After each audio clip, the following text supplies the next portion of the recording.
ప్రపంచ పర్యావరణ దినోత్సవం సందర్భంగా జరిగిన సైకిల్ ర్యాలీలో ఏపీ ముఖ్యమంత్రి నారా చంద్రబాబు నాయుడు పాల్గొన్నారు.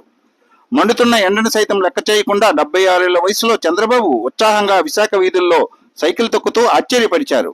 ఆంధ్ర యూనివర్సిటీ గ్రౌండ్ నుంచి బీచ్ రోడ్ లో నవోటెల్ వరకు సైకిల్ తొక్కుతూ ప్రజలకు అభివాదం చేస్తూ 5 కిలోమీటర్ల దూరాన్ని కేవలం 21 నిమిషాల్లో చేరుకోవడం గొప్ప విషయం. కదలిరా కదలిరా ఓ తెలుగోడా, తెలుగు జాతి తిరుగుబాటు మొదలైంది చూడరా. కదలిరా కదలిరా ఓ తెలుగోడా, తెలుగుదేశ జెండాకి తిరుగే లేదురా. అదిగదిగో అటు చూడు మన చంద్రన్న, చేయి చాచి పిలుస్తుండు అందరినన్నా.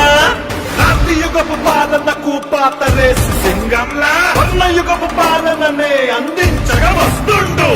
కదలిరా కదలిరా ఓ తెలుగోడా, తెలుగు జాతి గెలుపు దాకా అలుపు తీర్చగా. కదలిరా కదలిరా ఓ తెలుగోడా.